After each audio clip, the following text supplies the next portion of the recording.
Social media पर जैन समाज के सबसे लोकप्रिय जैन न्यूज चैनल महालक्ष्मी की ओर से आज का पावन दिन है। आज एकादशी चैत्र महीने की है, शुक्ल पक्ष की है, इसलिए है आज 5वें तीर्थंकर का जन्म कल्याणक, ज्ञान कल्याणक और मोक्षणक, उसकी बात करेंगे। पर आपसे बात करें पहले इसकी। आदिनाथ बाबा का यह मंदिर है, राजस्थान के अंदर है, कोटा के अंदर है, दादाबाड़ी मंदिर। यहाँ पर 9 साल पहले बात करें, 1 अप्रैल की तारीख थी वह, जब मुनि पुंगव श्री सुदर्शन के सानिध्य में यहाँ पर Guinness book of world record का एक नया रिकॉर्ड लिखा गया। सबसे ऊंचा छत्र लिखा गया 108 किलो वजन के चांदी का।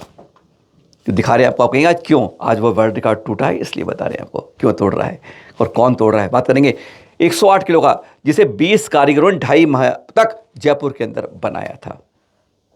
लगभग ये 8 फुट का था, 10 फुट के लगभग ऊंचाई और 6 फुट चौड़ा था, तो इसलिए इसको Guinness book of world record में स्थान मिल गया।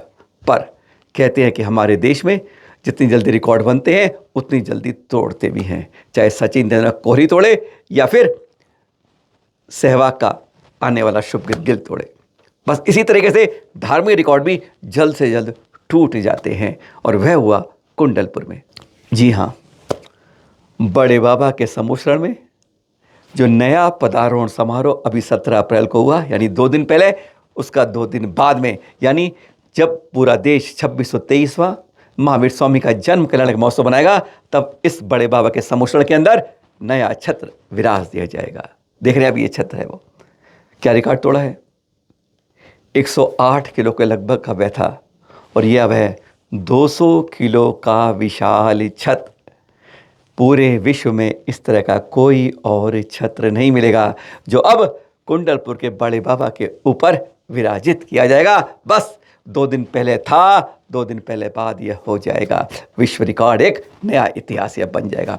बहुत कुछ खास है छत्र के अंदर जो अब वो बता रहे हैं, तो आप देखकर रोमांचित हो जाएंगे। इस छत्र के अंदर झांक कर देखते हैं तो देखते हैं इसमें लिखा हुआ है ऊपर, जो हमारे आचार्य श्री द्वारा जो मंत्र दिया था, वही मंत्र यहाँ पर बड़ा बड़ा लिखा गया है, ओम रीम श्रीम अरम बड़े बाबा नमः। ये ऊपर बड़ा बड़ा लिखा है, और नीचे पूरा पूरा कहते हैं ना, आदिनाथ प्रभु का सबसे महानतम स्तोत्र है, महानतम लिखा हुआ भक्तामय स्तोत्र, वह भी पूरा पूरा अंदर लिखा गया है। यानी बड़े बाबा के सम्मुश्रण में जब वो भक्तामर का स्तोत्र कोई मन से करता है तो चमत्कार दिखता ही है, और वही इसको कह दिया है। इसी तरीके से समझ लीजिए, अभिमंत्रित कर दिया गया है उस प्रमुख स्तोत्र से, गुरुवर के मंत्र से, और 200 किलो के वजन के चांदी के छत्र से। क्या है, अब बदलेगा रंग, कहते हैं यह कुछ खास हो जाएगा अब कुंडलपुर में एक नए रिकॉर्ड के साथ।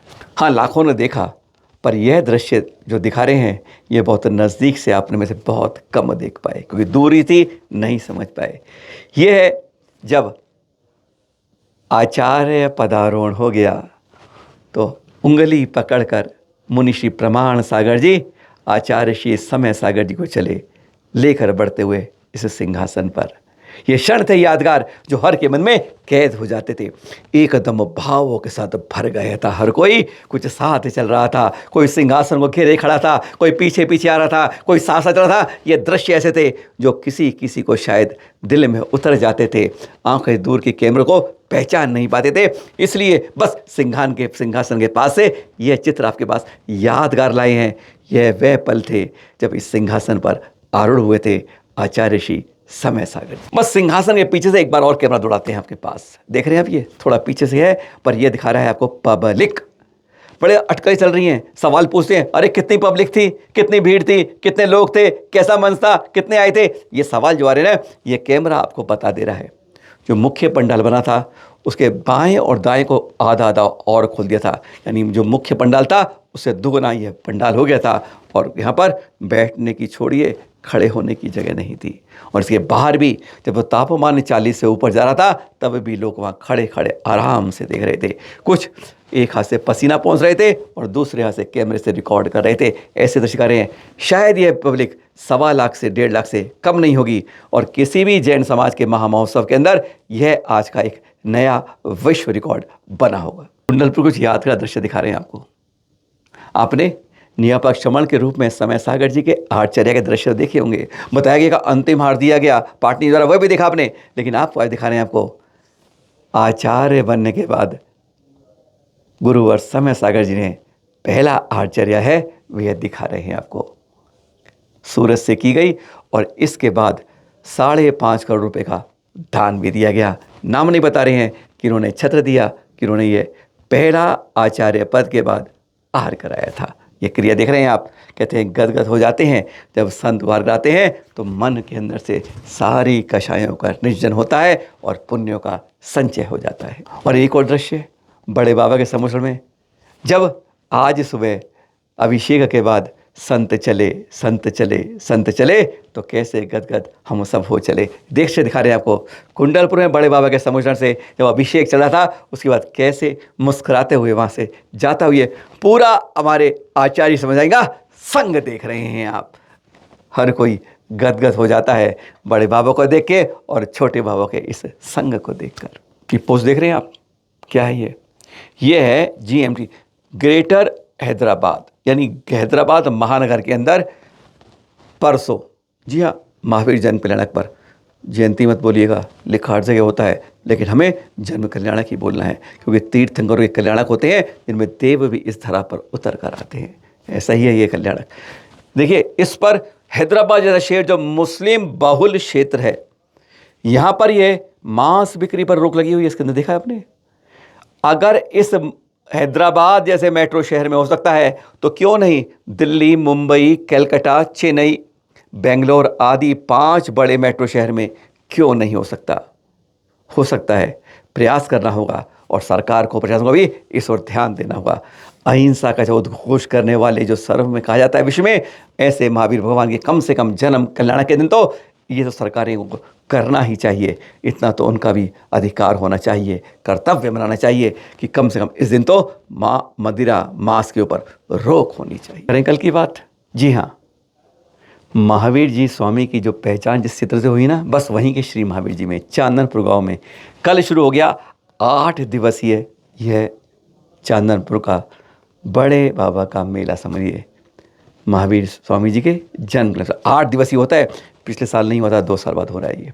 यानी कल शुरू हुआ है 18 अप्रैल को और ये चलेगा 25 अप्रैल तक। कुश्ती से समापन होता है।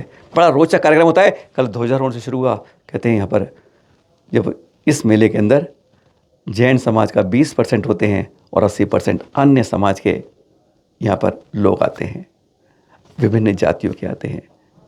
मैना, गुर्जर आदि जातियाँ आती हैं यहाँ पर। ध्वजारोहण के बाद कटला प्रांगण से चलते हैं, जल यात्रा होती है, पूजा, प्रक्षाल, अभिषेक आदि सब क्रियाएँ होती हैं। और फिर इन दिनों के अंदर बहुत ज़्यादा कार्यक्रम विकलांगों को यहाँ पर किया जाता है। जो दिव्यांगजन हैं उनको कृत्रिम अंग दिए जाते हैं, महिलाओं को दिया जाता है। इस तरह से बहुत ज़्यादा कार्यक्रम लगातार 1, 2, 3, 4, 5, 8 दिन चलता है। अंतिम दिन अभिषेक के कार्यक्रम भी होते हैं। यहाँ पर हर वर्ग को जोड़ा जाता है। हिंडौन जेल जाते हैं, वहाँ कैदियों में फलों का वितरण होता है। विधवा महिलाओं के लिए सिलाई मशीनें वितरित जाती हैं। खेलकूद कार्यक्रम होते हैं। और जो पीछे 24वीं नहीं ना, वहाँ पर 24 तारीख को एक बड़ा महामस्तकाभिषेक की तैयारी, बहुत कुछ होता है यहाँ पर 8 दिवसीय में। इन 8 दिनों में कभी आकर देखिएगा, गदगद हो जाएंगे इस महावीर स्वामी के बड़े बाबा के चांदनपुर गांव यानी श्री महावीर जी में। दिल्ली में भी इस बार 130 साल से चल रहा ही है। दिल्ली का सबसे प्राचीन, कहते हैं सबसे ज़्यादा प्राचीन जो है वह लाल मंदिर में जो चलता है। ये शोभा यात्रा जो निकलेगी है परसों, लेकिन ये 3 दिवसीय शुरू हो चुका है और इस बार तो नाम दिया जैन मेला। अनुमति आज मिली, क्योंकि महावीर जन्म कल्याण से होती तो तुरंत मिलती, लेकिन मेरा नाम से इधर वो नो ऑब्जेक्शन तो आज सुबह परमिशन मिल पाई थी। और फिर आज का पहला दिन तो केवल पूरी तरह बच्चों के लिए समर्पित रहा। आचार्य श्री श्रुत सागर जी, आचार्य श्री प्रज्ञा सागर जी, आचार्य सुबल सागर जी, साथ में मुनि सुध्यान सागर जी, समुद्र सागर जी आदि गणनीय का चंद्रमती माता जी और कई के साथ में आज शुरुआत जब हुई। और केंद्रित रहा पहला दिन महावीर स्वामी ने बच्चों के लिए, बच्चे मन के सच्चे। सुबह सागर ने शुरुआत की इसकी और सब ने फिर ध्यान वहीं केंद्रित किया कि वास्तव में मन से सच्चे बच्चे होते हैं। आज बड़ों को भी उनसे सीखना होगा। उन्हें माता पिता के, गुरुओं के चरणों के स्पर्श करें, आदर रखें, उनसे कभी झूठ नहीं बोलें, जीवन में सही रास्ते बढ़ें। और इस तरीके से आज मेन बात तो आकर्षण आज शुरू का दिन जो है उसमें चित्रकला बच्चों की थी। कई स्कूलों से ठसाठस आज पहली बार भरा प्रांगण। लाल किले के अंदर इस तरह के प्रांगण भरना बहुत कम दिखता है, लेकिन आज जो भरा स्कूलों के बच्चों से भरा था, क्योंकि सब आए थे चित्रकला पेंटिंग के लिए। गजब का प्रोग्राम था। आज की शुरुआत अभी कल भी है और परसों भी है। ये तो सभी जानते हैं कि प्रथम आचार्य श्री शांति सागर जी, उनका इस वर्ष चल रहा है आचार्य पदारोहण शताब्दी समारोह।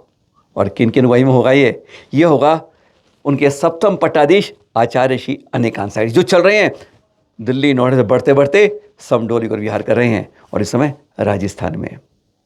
कुछ दिन पहले, आज तो झालरापाटन में, पर हम बात करें जब कुछ दिन पहले चमत्कार जी में थे, तब था हमारे प्रथम तीर्थंकर आदिनाथ जी का चैत्र कृष्ण नवमी को क्या था, जन्म तप कल्याणक। बस उसी दिन प्रथम चक्रवर्ती का ही वही दिन होता है। तो उस दिन यहाँ पर अभूतपूर्व रूप से उनके सानिध्य में रंगारंग कार्यक्रम हुए।